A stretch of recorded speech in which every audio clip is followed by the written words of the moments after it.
Good morning, good afternoon, good evening. I'm Alan Stoga, chairman of the Tällberg Foundation. Today, we're going to talk about water, the oceans, threats, and hopefully solutions with two friends of the sea and also friends of Tällberg, oceanographer Sylvia Earle and marine biologist Asha de Vos. Both are explorers, educators, and activists, and both are past winners of the Tällberg's, or are current winners, I should say, past and current, of the Tällberg's SNF Eliasson Global Leadership Prize. But to put things in perspective, I'd like to start with this very short video.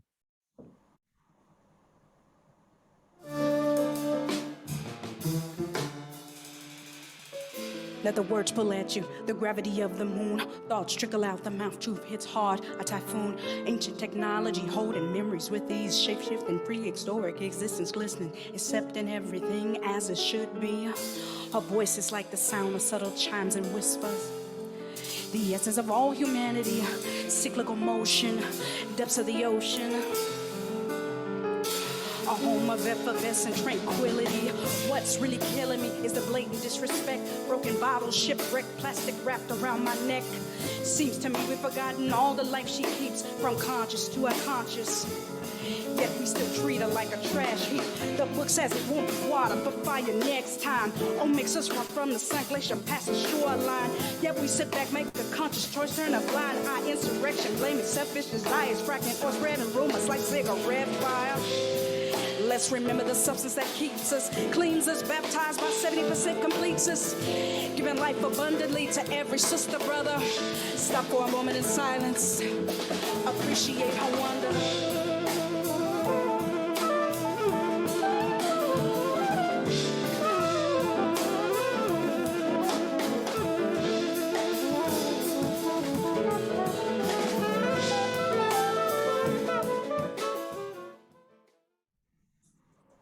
Thank you. That was Nadia Washington with a somewhat updated version of Cecil Jobim's Agua de Beber, water for drinking. And it does put us in the mood. And you may have noticed someone swimming in one of those photos. That was Sylvia. It was one of her photos with unfortunately, the trash. So welcome, Sylvia. Welcome, Asha. Thanks for joining us early in the morning in California, late at night in Sri Lanka. Today, we three are going to have a conversation, as I said, about the oceans, the problems, but hopefully also the solutions. And then we'll take questions from the audience, and we'll go for about an hour or so, all total. And the plan is to finish at the top of the hour, more or less. So let's start. Someone reminded me, a physicist reminded me recently that water heats more slowly than solids, but also cools more slowly. So we spend lots of time talking about global warming, and what we're really usually thinking about is the land, the place where we live, which means we're not thinking enough about the 70% of the planet that is water. Sylvia, you were just at COP26 making the case for the oceans. So let's start with not solutions, but the problems. What are rising temperatures doing to the oceans? If you wanted to change the nature of life on Earth, the two things you would do is change the temperature, change the chemistry. We're doing both. And it is not only altering life from our perspective, but all of life on Earth is affected. Ice ages come, ice ages go. Throughout history, there have been planetary phases of greater warmth and greater cold. But we have enjoyed a wonderful era, mostly during the last 10,000 years, of relative stability, sure, with ups and downs, but with a gradual warming trend that through our actions, through putting excess carbon dioxide and methane and nitrous oxide into the atmosphere, we're warming the planet at an accelerated rate, with consequences to where life on Earth can live naturally and where they cannot.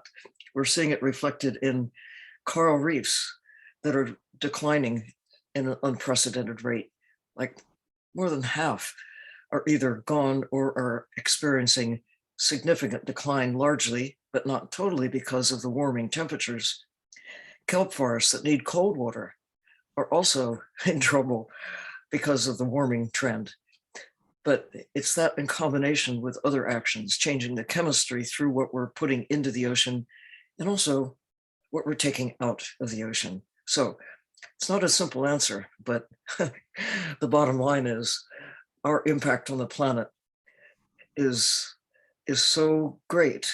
We're really changing the nature of nature. Asha, your work, among other things, has focused on the blue whale. So you spend a lot of time thinking about the world, the planet, from the fish's point of view, from the whale's point of view. What does it look like from their point of view? It's a silly question, but it's not.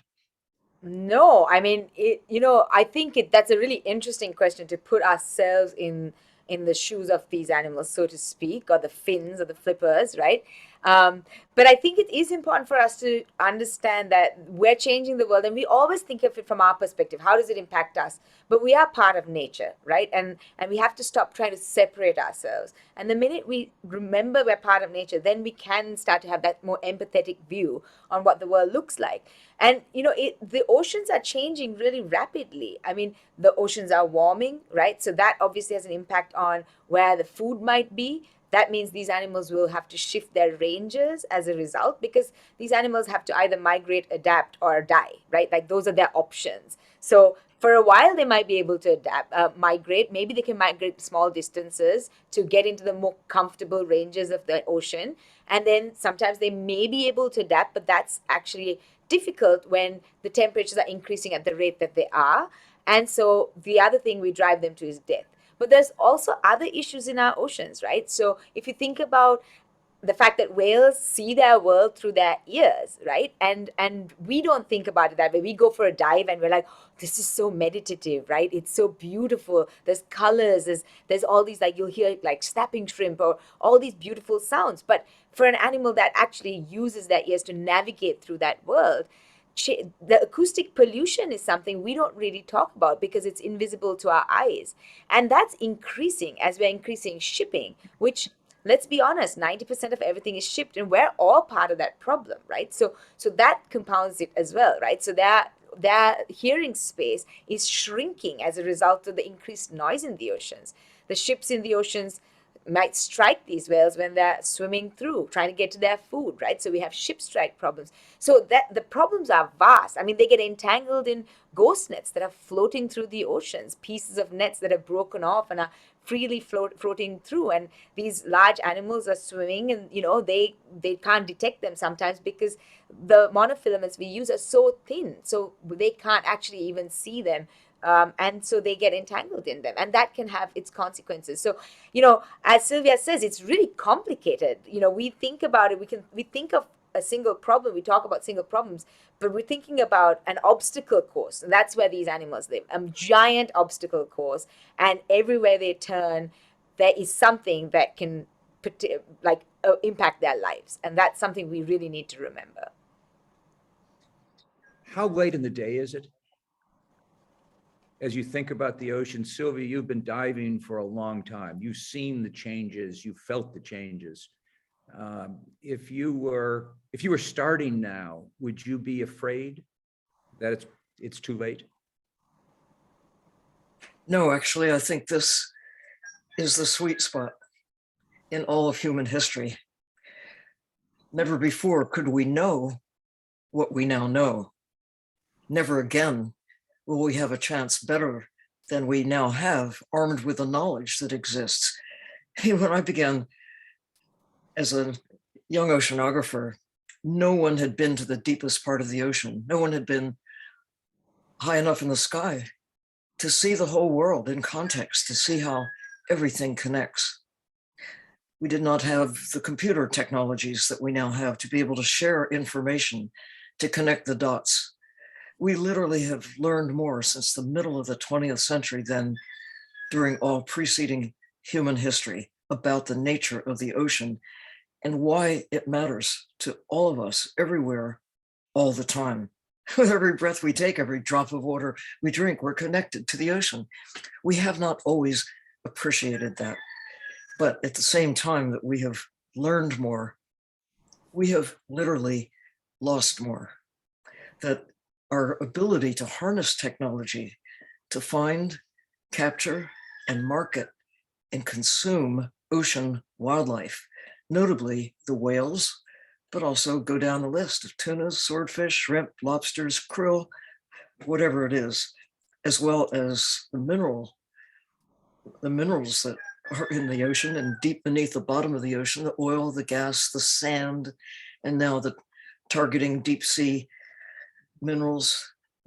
It's incredible that it's like a race, learning more and losing more. Can we learn enough fast enough to take stock and realize that maybe the biggest thing we learned in the 20th century and now into the 21st is the magnitude of our ignorance about the ocean, about our place in the greater scheme of things, but that we now know more than ever before. Let's use that knowledge to forge a path forward that really can secure a place for ourselves, along with blue whales and coral reefs and deep sea systems, forests, and all the rest, to appreciate we need the natural systems intact, not carved up and used as we have as a habit throughout all of our history, just using nature as products, as a source of free goods.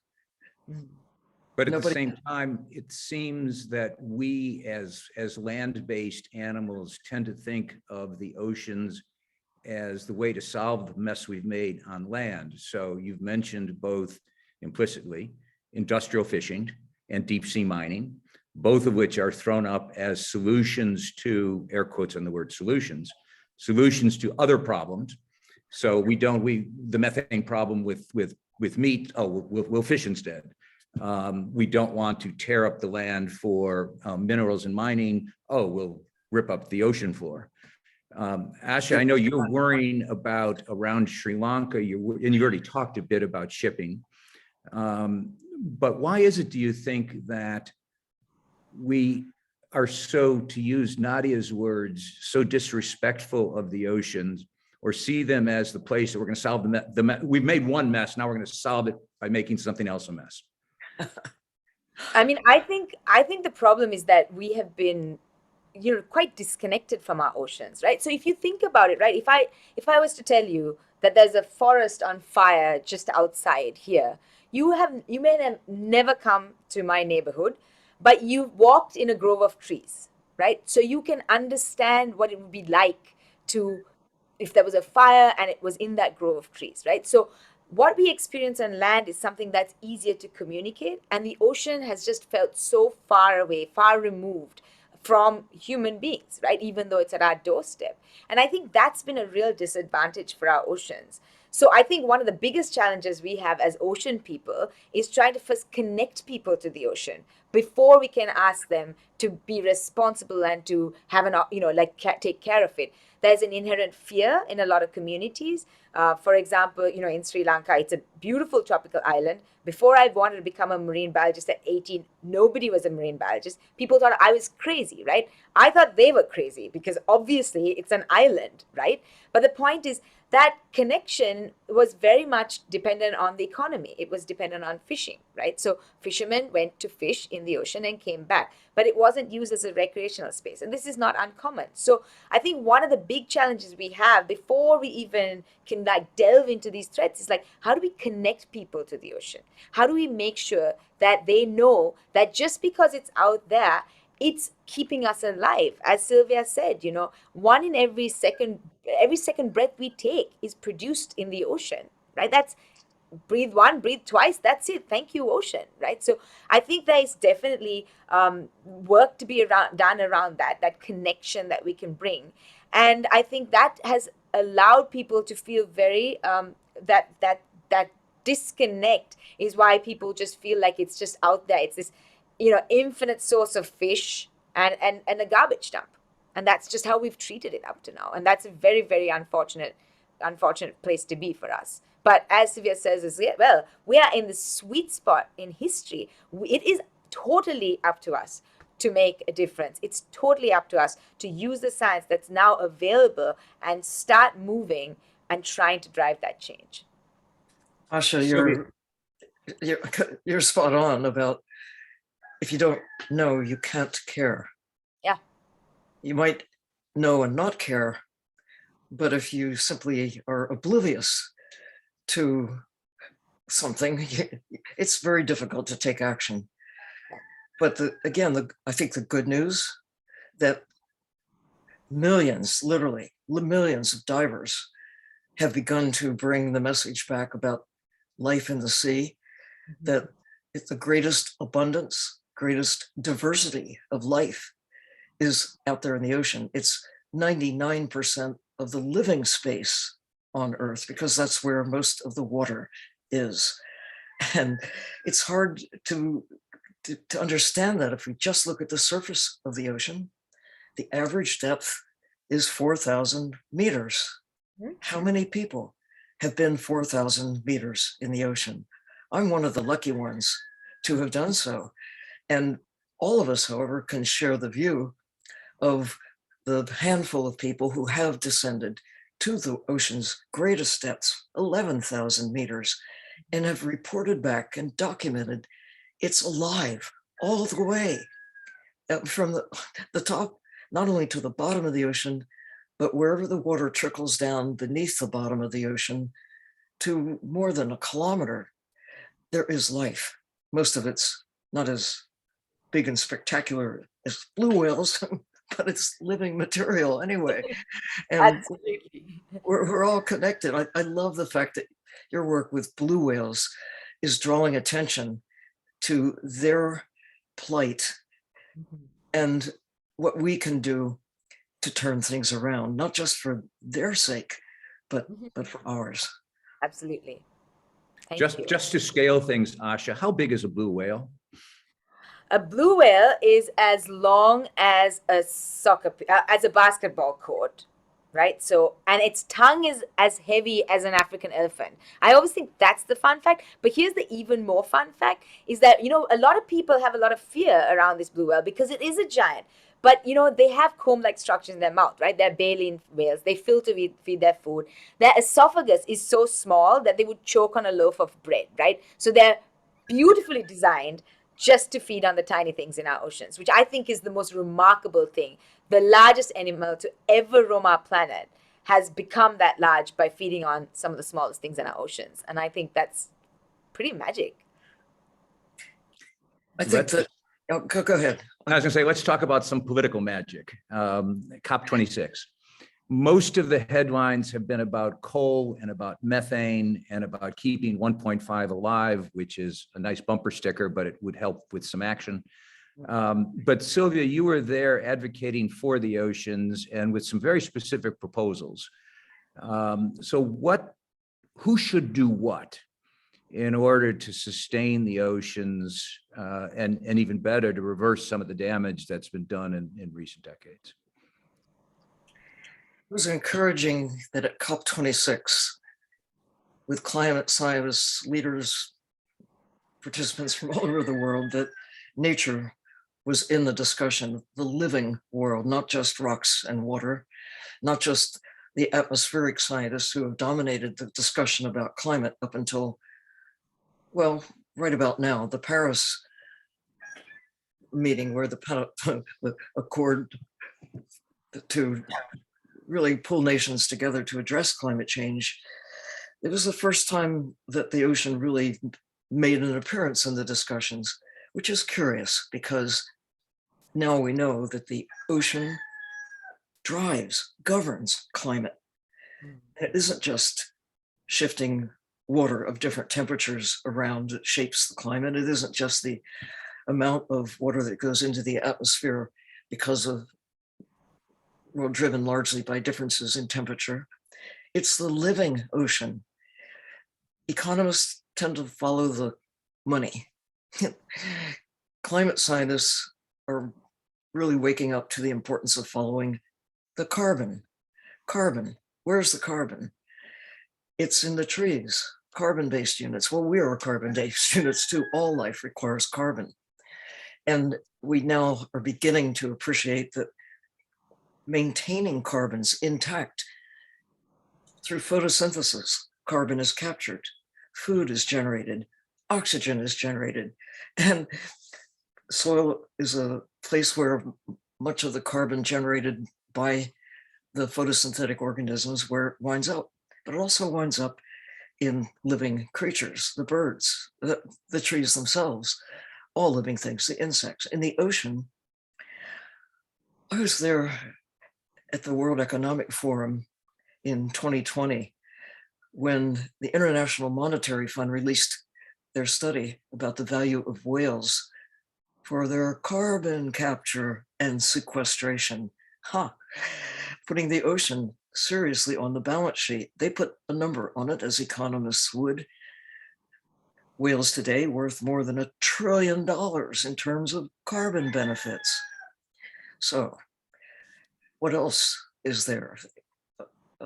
I mean, Asha, you describe about how you had an awakening when you were diving the waters around Sri Lanka, where whales were doing what all animals do. Yeah. You were swimming in whale poop. You need to share this. Yes.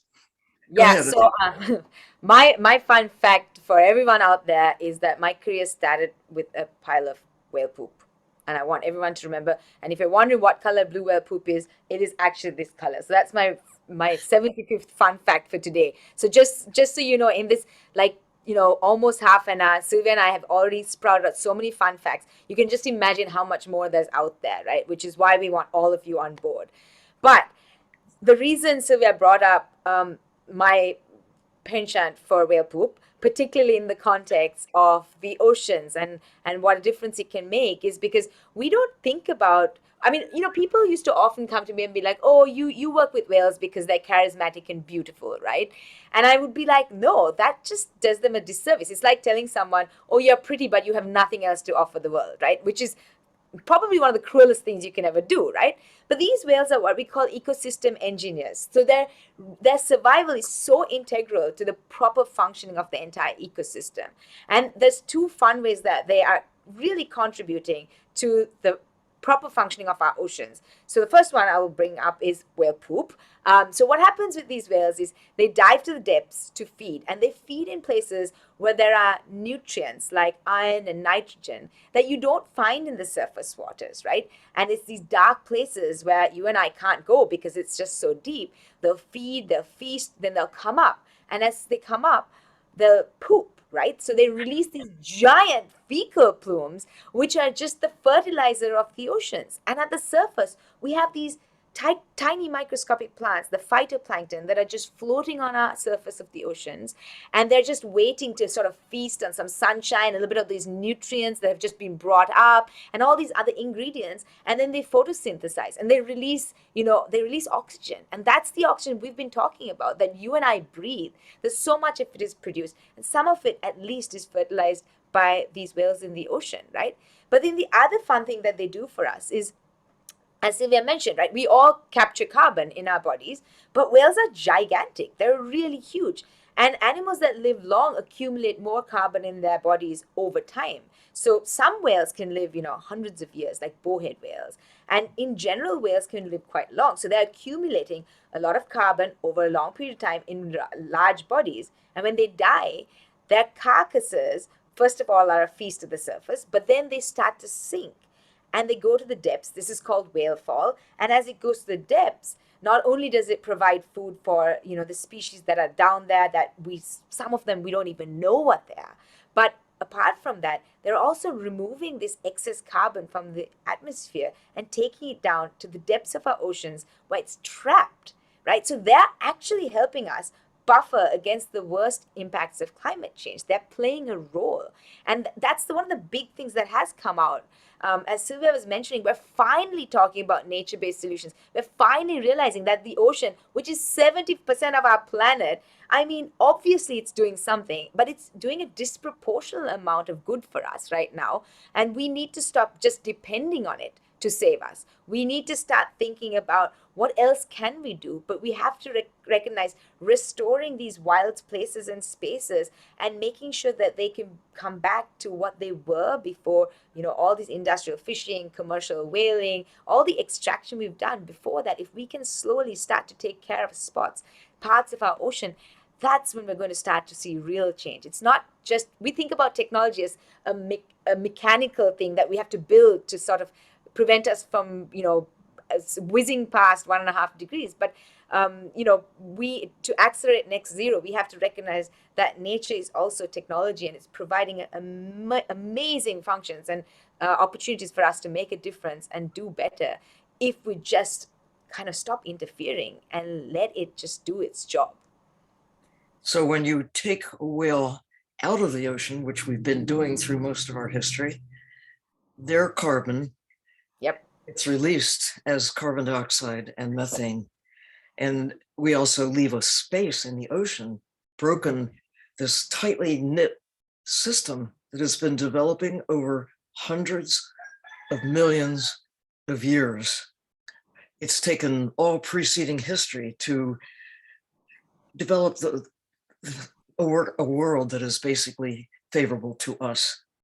And it's taken us 4.5 decades, mostly to unravel those systems. A couple hundred years, we've done more damage than during all preceding history, but the pace has picked up. So, Asha, if this justification for keeping whales in the ocean is logical, it seems that it is, should it not also apply to tuna and krill and cod and herring and all other forms of life that are carbon-based units? Because when we take them out of the ocean, it goes into the atmosphere as carbon dioxide and methane. And when we consume those creatures, similarly, we're burning that energy, but we release the carbon dioxide, the carbon that was in the fish or shrimp or whatever it is that we extract. So we have not only taken so much out of the ocean and turned it into CO2 and methane, we've broken these vital links, these nutrient links. When we take, as we have, on the order of 90% of the sharks, also long-lived creatures, also with a role in capturing and holding carbon and ultimately taking it to the bottom of the ocean. And like whales, they poop. And so do the krill. It's just the way life works. Birds on the land used to fertilize the land when they made their long migrations. And, well, they still do to some extent, but nothing like when the land really enjoyed populations of wild creatures to a far greater extent than now exist. We see the damage on the land. We have not really, until right about now, begun to appreciate that we need whales alive and tunas and swordfish and krill a lot more than we need them dead as products. So Sylvia, to underline that point, you are advocating the abolition of industrial fishing. On the high seas in particular, because there's no indigenous fishing in the high seas, literally. This is half of the world, the area beyond the exclusive economic zones that nations have declared as theirs. The whales don't know where we establish political boundaries. The tunas don't know. They range widely. Imagine if we just safeguarded the true blue heart of the planet, the area beyond national jurisdiction that goes from the land out 200 miles as people measure their jurisdiction. It would, and then in the rest, to really manage our behavior, safeguard critical areas, such as where we know that tuna get together and hoop it up and do what it takes to make more tuna, protect those areas, or grouper, and certainly whales. And to look at the areas where they concentrate their actions to feed. Why would we want to interrupt them when they're doing what it takes to derive their sustenance?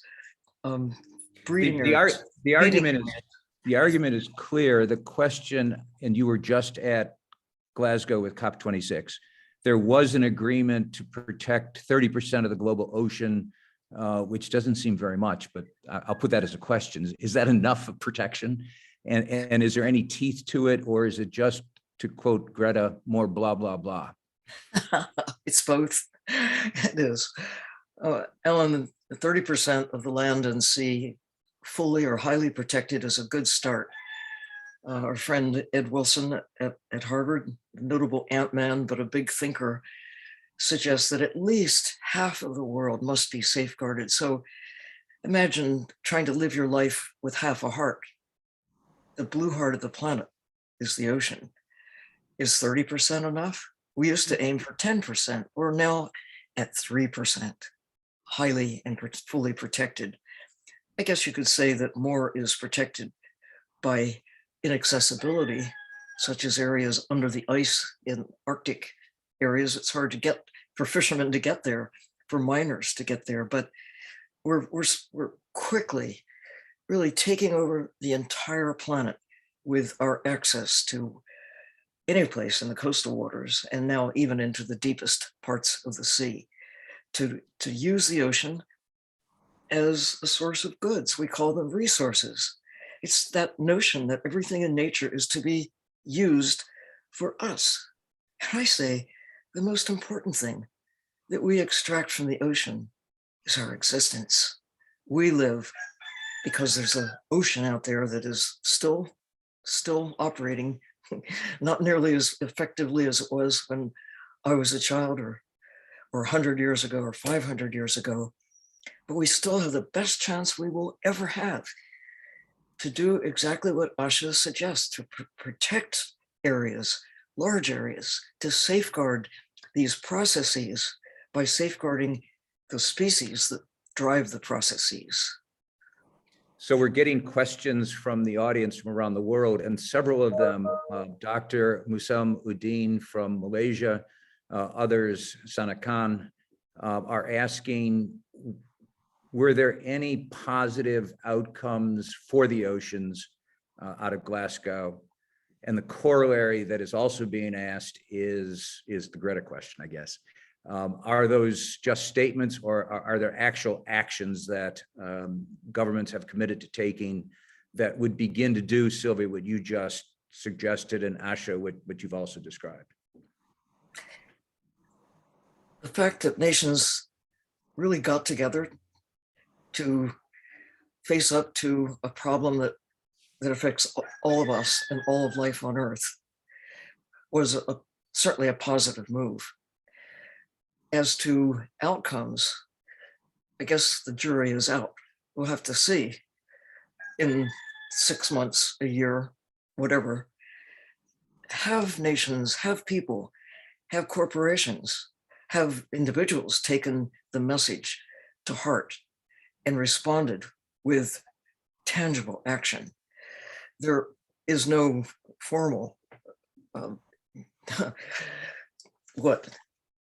guarantee that nations will behave themselves in the way that they suggest is necessary.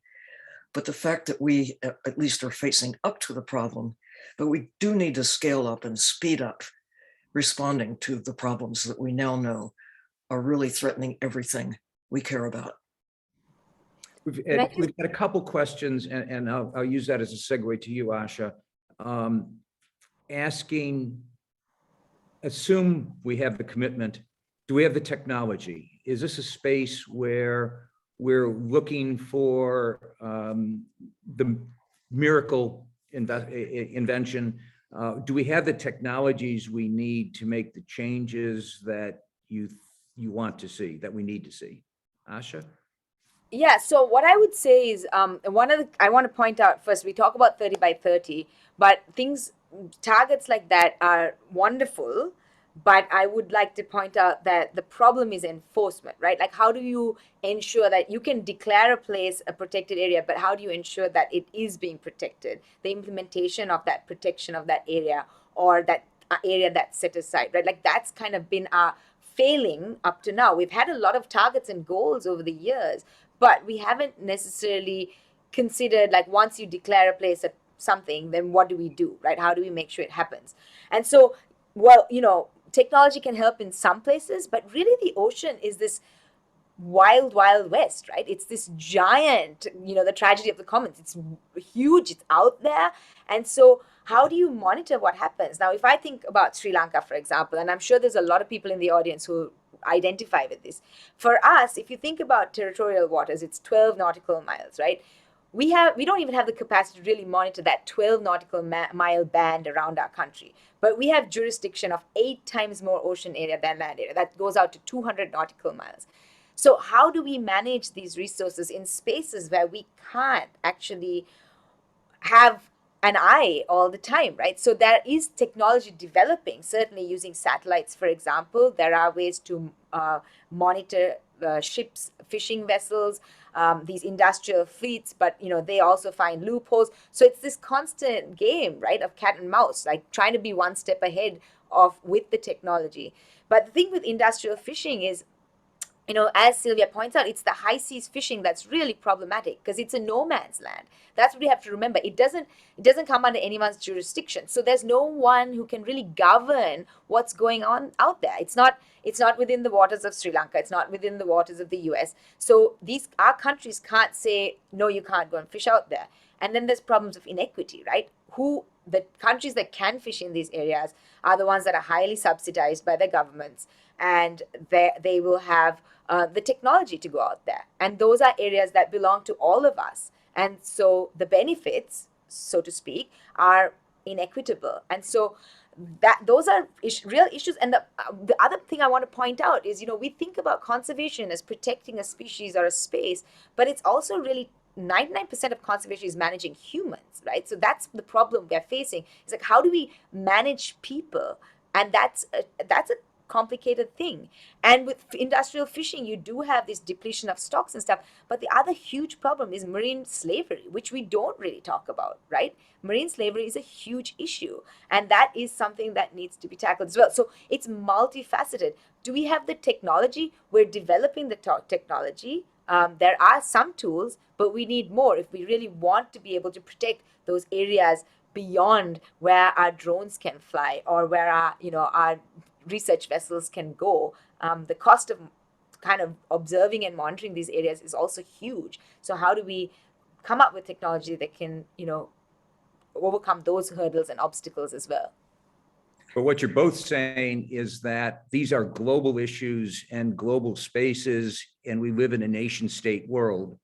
And there is no governance out there. There is no way to enforce these rules out there.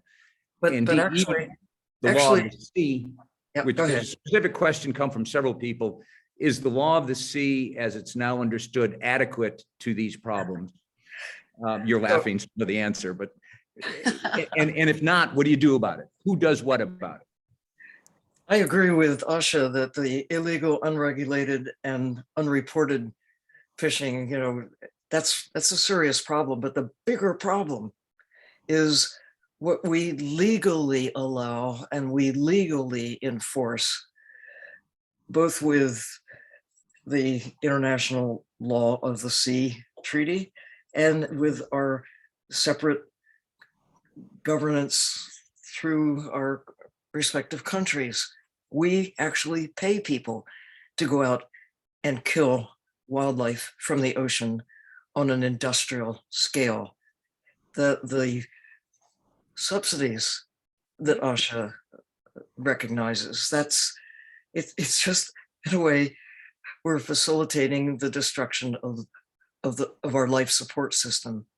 The ocean keeps us alive. And it would seem perversely that we have developed policies that accelerate the problems that we're now facing.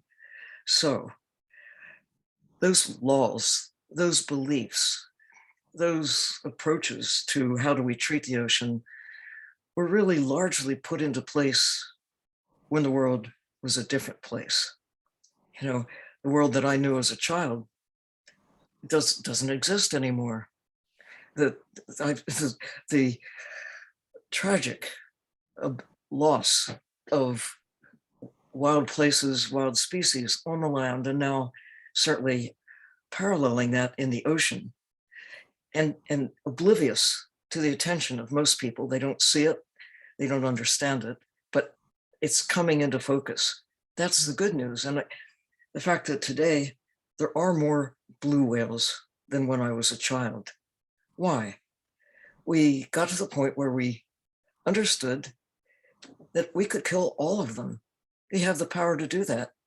Not just blue whales, but all of the great whales are vulnerable to our actions. Technology exists to annihilate them. We stopped for a number of reasons, but the fact is that we did stop, at least on a deliberate scale, of commercially extracting them. But that hasn't stopped us from killing them, but at least by putting a moratorium on the commercial extraction of whales, we gave them a break. Imagine if we did the same thing for other animals that we take on a large scale basis, and that also are at a point where if we don't stop, if we don't change, they too will just disappear. Bluefin tuna in the Pacific, the number is about 3% of what was there in the 1970s. We're really good at killing them and consuming them, but not good yet at understanding why their value alive transcends their value dead. There are a number of questions here that remind me that I'm old enough that I remember watching The Graduate when the Dustin Hoffman character is told the future is plastics. And Right. numbers of people here are asking about the impact of 8 million tons of plastic that end up in the ocean every year. Obviously, that's unhealthy. Asha, I've seen you talk about a ship that dropped a lot of plastic on the beach near where you work in Sri Lanka. How do we solve the plastic problem? Is it soluble? Yeah, so I mean that's a great question, and just as background, so people know, in May this year in Sri Lanka, we faced the biggest marine environmental disaster. There was a ship just 10 kilometers off our west coast that caught fire and spilled, thousands of container loads of these nurdles, right? These tiny plastics, primary plastics that are like 5 millimeters, the little pebbles. And the most striking, I mean, they're still circulating around the island. We've got particle tracking models. We're trying to understand, like, are they absorbing chemicals as they float through the ocean? What does that mean for ingestion by other species? So it's quite complex. But what I fundamentally want people to know, I mean, people were angry, right? Like, people were angry when they saw these plastics. But my message to people was, we need to change our consumption, because these tiny plastics make up everything else that we use, right? They're the basic building block of every other kind of plastic. So we can be upset, but these tiny nurdles exist because of us, right? And so how do we change? It's kind of like the leaky tap, right? There's a lot of talk about going and cleaning up these patches of plastic in the ocean, but that's not the solution. Because one thing is, if we all depend on cleaning up after it's out there, then no one's going to take responsibility individually to sort of do something better and take, recognize that I have a role to play also. So it really is about, how do we slow down the market? We'll never be able to get rid of plastic. Plastic is this convenient, very kind of like usable material, and it can be turned into anything, right? So it's not really realistic for any of us to believe we're ever going to get rid of plastic, but it is, we can be more conscious about how we consume it. Single-use plastics, they're so useless, right? They're built to just last a day, but stay in our environment for basically forever, right? We can think about, how do we, what does the market want? The market for plastics exists because we ask for it. As consumers, if we continue to use every kind of plastic out there, they're going to keep manufacturing it. There's no reason to stop. There's a market for it. So we have to recognize that, and then we have to start really thinking about, okay, single-use plastics are unnecessary, right? So there are alternatives. There's plenty of alternatives, and they're available. It's just about being conscious. And I think with all of these problems, recognizing that we have a role to play as individuals, as much as we can ask for policy changes at the top. is really, really important. And we have to know that it's not cleaning up after the fact that's going to it's going to make a difference. It's actually stopping it from the source, stopping the manufacture, stopping the use of things that depend on these single-use plastics that continuously come into our environment. And if I could just add to that, Please. the industrial fishing has this double impact, both what we take out of the ocean on a truly unsustainable scale, and also what we leave in the ocean with discarded and lost gear, long lines, thousands and thousands of miles of lightweight, strong, durable synthetic materials that now make up the majority of fishing nets. Not like years ago when nets were prized and lines were prized because they're made by hand and they're made of materials that ultimately would dissolve and become part of the organic network of life, but not these durable plastics that have as one of their attributes, they last a long time. So those first fishing nets, the lightweight polyethylene, polypropylene, all these synthetic materials that were deployed in the 1960s for the first time and lost at sea or tossed at sea, they're still there. On the order, well, more than half of the plastic stuff that's in the ocean is a consequence of fishing. So if you know that, that's, Asha, isn't that the biggest problem? Not knowing? You started your comments by saying it's ignorance. If people could see it, if they could understand the connections, we almost wouldn't need the laws, because people would see that really matters. My life is at risk. That hurting the ocean hurts me. And what we're doing to the planet as a whole is a terrible legacy for our children, grandkids. I have 4 grandchildren, and I care deeply about what they are inheriting because of what I and all of those who are currently on the planet are doing to make our lives, whatever, prosperous, if you will, but at the cost that we haven't really accounted for. We need to do that now. Sylvia, thank you for that, because there are a handful of questions here that you've just answered, which is to say, ocean literacy and the lack of knowledge at the citizen level of the oceans, of what's going on. Someone makes the point in a question that companies will switch to paper straws and try to get a lot of credit for that, even while they switch to plastic cups into which you can stick your paper straw. So what can individual people, 2 questions, supply and demand.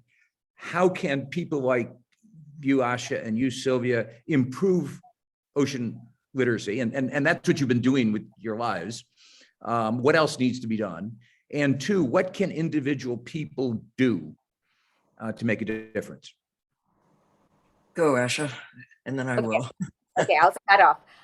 So one thing is like I think our role, and I think this hasn't happened enough, from the marine science community, because for a long time, and I think we're getting better at it, scientists lived in these ivory towers and communicated amongst themselves, right? So you make a discovery or you understand there's a problem and you're just talking to people who already kind of understand the problem, right? So, but, it's about the storytelling. So very much like, Sylvia will stand on stages and talk about it, go on podcasts, write things. I'll do exactly the same thing, because we need to talk beyond these ivory towers. We need to make sure everybody gets to, 1, live vicariously, at least through the adventures we get to go on, right?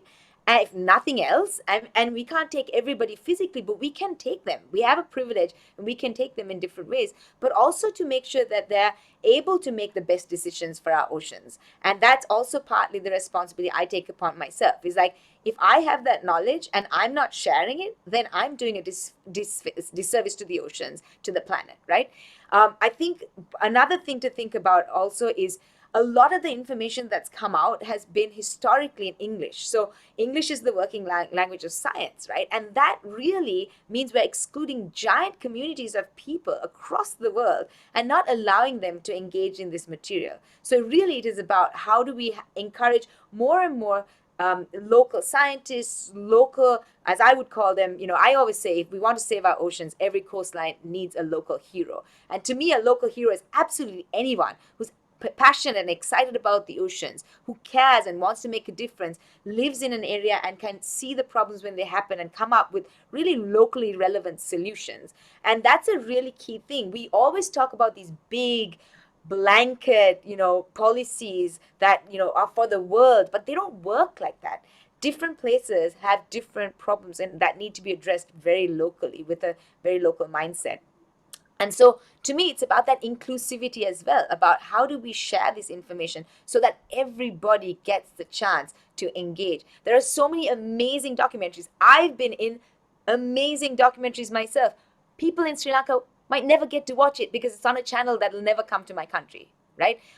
So we have to rethink how we're getting these messages out there and how do we distribute this material? How do we make sure that every coastline, every person on the planet has the chance? As Sylvia and I have reiterated over and over again today, is like, if people know that, I tell you, I have so much faith in humanity. I know that if people know, they will want to make a difference. Unfortunately, up to now, most people don't know. And so they don't have the privilege of making that choice, the right choice. And I want to give humanity that and say that I think there's a lot we can do and other things. Learn the stories and go and tell us if you heard something that you found was interesting tonight. One fun fact, even if it's the fact that blue whale poop is red, right?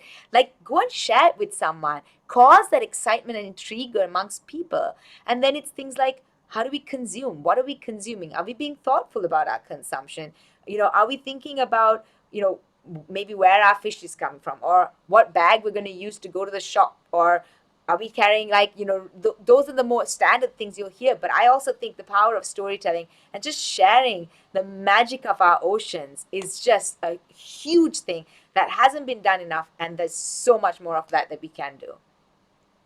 Sylvia? So I can just add my 2 cents quickly, that no one can do everything, but everyone can do something. And I think every one of us should look in the mirror and figure out what's our superpower.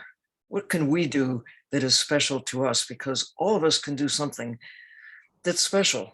It's like we started this whole session with poetry and song.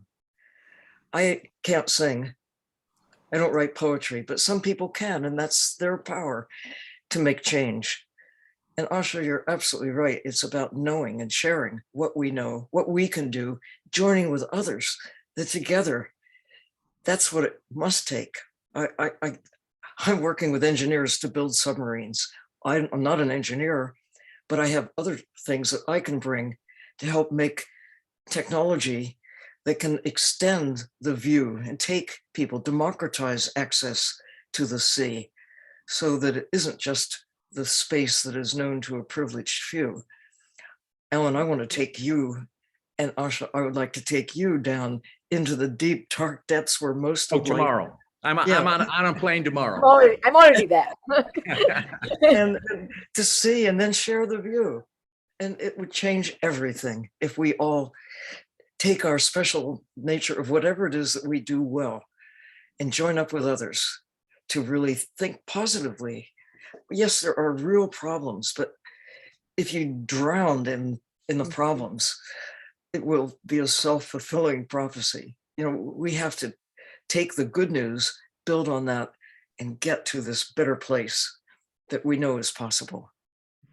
Let me add one more voice to this conversation just for the last few minutes. Thomas Anker Christensen is Denmark's climate ambassador.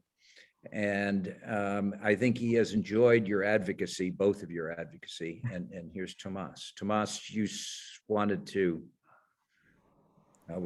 there's technology about to work. There we are. Welcome to Denmark. Thank you. Indeed. You wanted to ask Asha and Sylvia something. Yeah, I'm still recovering from the final session on Saturday in Glasgow. I spent 2 weeks in Glasgow, but one of the things that hasn't been discussed yet is actually that the ocean came out very strong from the final decisions. And for the first time ever, the climate-ocean nexus is not only recognized, but actually inscribed in the final cover decision with an annual ocean dialogue and a mandate to look at the ocean in terms of work programs and subsidiary bodies and sort of the whole body politic of the climate process. And that has never happened before in 25 years of COP, which is really huge. Yeah. So to the two of you, I mean, there will be a lot of attention in the coming years on the 1.5 degree temperature goal and sort of a last ditch effort to maybe make it to the finish line. How do we make sure that the ocean and what you have talked about, Asha, the impact of the ocean on global temperature actually figures much more prominently in that conversation? The ocean is recognized as a sink in the climate convention, but we've only talked about forest for the last many years. The ocean as a sink and what the ocean actually does to keep the climate sort of temperate is not part of the global conversation.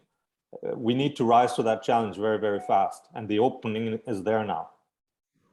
Yeah, no, I totally agree. And, you know, I think the heartening thing is that as scientists, we are also recognizing that there's a lot we can do, right, in terms of sharing that. And I think that's why, blue whales are fascinating. I think they're amazing animals, but they're also they're like a magnet, right? If you start talking about blue whales, people like listening, and we can take them on these different journeys. So I think really improving how we communicate is a really important part of what we're going to have to do we're fast because we're running out of time, but also just bringing out these stories and ensuring that people understand the interconnectedness, right? It's like it's a pile of Jenga blocks and you take a block out carelessly and everything collapses, right? So it's all so intertwined that the whales are important to our survival. The whales being in the ocean means that, there are other species that can be there. All of those species are contributing, as Sylvia said, right? They're contributing to buffering us from the worst impacts of climate change. Blue whales and whales in general are, what capture people's imagination. But yeah, all the small creatures are doing the same job for us. And so right now where we are, I think it's more about getting that message out because it's such a new message and reminding people that there are so many solutions to the problems we face that exist around us and that we need to just remember that they're there and they've been doing their job. We haven't even asked them. We have not, nobody's asking the whales to help to buffer us against climate change. Like that's the amazing part. They just do it for us and we just take it for granted. And so it's up to us to really be respectful mutually to these species that live in our oceans, and also share with people what a tremendous job they do to keep us alive and safe. So Thomas, the headline is blue carbon. I think that it is whales, but it's also all of the other life in the ocean.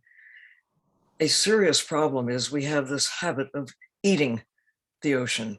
We think of life in the sea as seafood and not really appreciating that the greatest diversity of wildlife and the greatest wildlife trade on Earth is what we think of collectively as seafood and products. We don't directly eat krill by and large, but we are taking krill by the ton and marketing it as fish food for things such as farmed salmon and for other products. To treat wildlife as products, ocean wildlife, is a habit that we need to look at and change if we are to really succeed in maintaining a favorable climate. It is the ocean. It's the carbon cycle that is largely driven by life in the sea. Life on the land, all those trees matter, of course, not just trees, but all life. But the ocean is where 99% of the biosphere is. Think about that. We talk about 70% because that's the surface, but it's really a three-dimensional carbon-based realm. The ocean is alive. And it seems that perversely, we've been doing everything in our power to unravel and make these closely coupled systems disconnect. And this really is the best time because it's the first time that we're beginning to see how the ocean, how the planet functions and what we can do to make better choices about what to eat. We think of what we take from the sea as food security, but it's creating insecurity in terms of planetary functions by taking so much, so fast, with methods that are so destructive. The carbon that's released by trawling the deep sea, or even in the shallow coastal waters.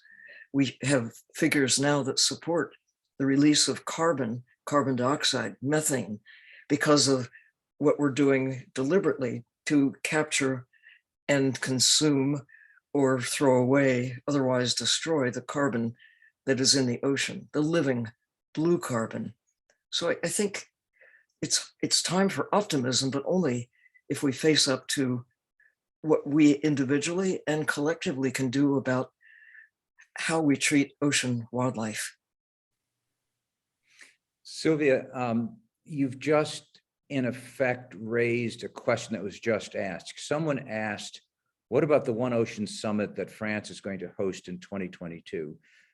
You have all spoken of the need for action, whether it's banning industrial scale fishing, whether it's avoiding deep sea mining that looks to be a really bad idea from the planet's point of view, et cetera. And Tomas, you as a diplomat and as a policy person understand better than anyone I know the conflicting forces that come together to try to shape these agreements, get some things done, get other things not done. I'm not sure how to make the question. The question is, can we do it?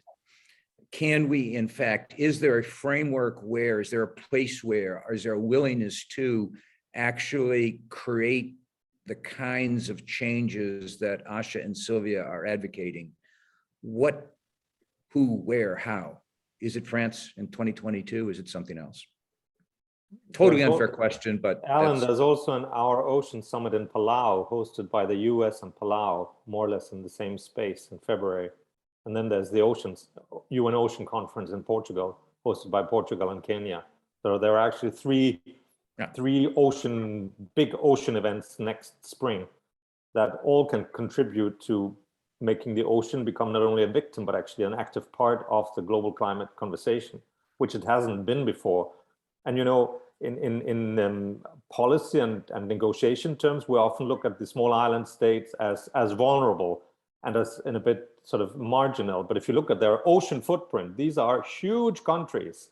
And if the ocean starts to play a role, I mean, as an active part of the conversation on how we conserve the planet and our species part on it, then that equation might actually change, because then you start recognizing the ocean impact on climate. And that I can't tell you right now how that will play out a couple of years from now, but actually that might have be a game changer in and of itself, also in terms of global dynamics.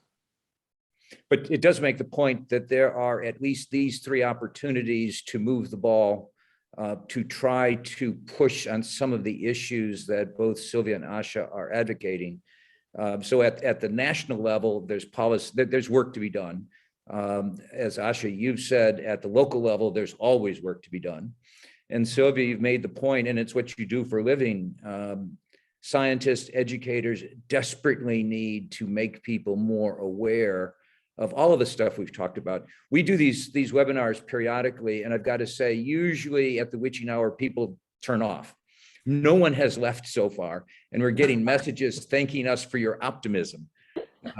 So there's room for optimism. There's room for action. Let's just go around. Last words, Sylvia. What would you leave people with? If we are to survive and thrive as a species on this blue miracle of a planet in a universe that is really unfriendly to the likes of us, we must embrace nature, all of it, the rest of the living world, treat them, all of these creatures, land and sea, with dignity and respect, and to understand we must do this. Treat the ocean as if your life depends on it, because it does. Asha? for me, one of the big things that I work for is bringing, increasing diversity, equity, and inclusion in the marine space. Because for a very long time, it's been a space that's been quite exclusive. It's been really the realm of the global north, of the developed world. And so you won't see a lot of people like me at these big meetings.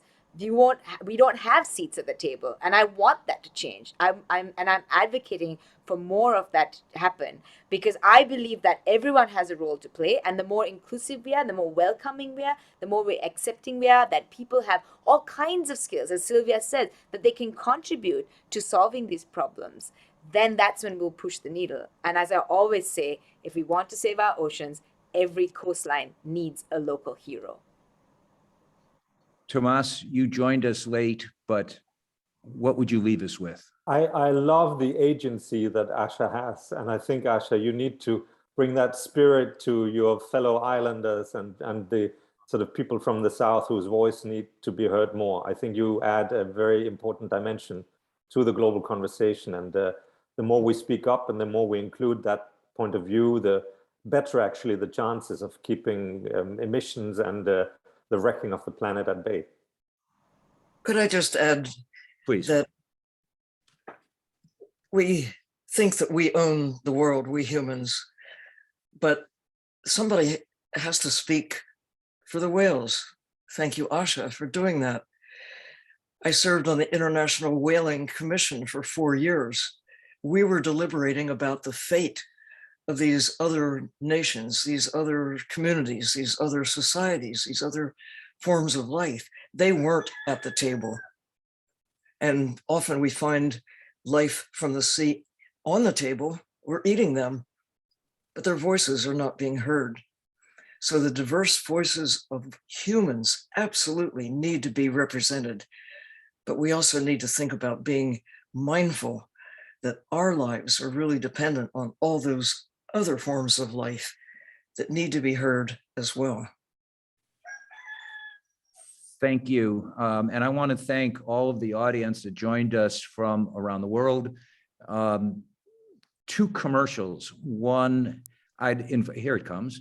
I would like all of you to join us again on December 8th, when we will celebrate global leadership, and in particular, the prize winners of the 2021 Tällberg SNF Elias and Global Leadership Prize, one of whom you've just met, Asha de Vos.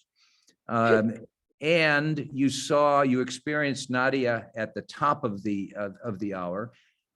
Go to Jazz for the Planet or go to our website and you can watch the entire concert. We brought together a group of great jazz musicians with the idea that they could create some new music for the planet. So they've done so. I hope you enjoy it. Thank you very much and see you all soon. Thank you very much, everybody. Thank you, Sylvia. Thank you. Sylvia. Thank you, Asha. Thank you, Tomas. Thank you.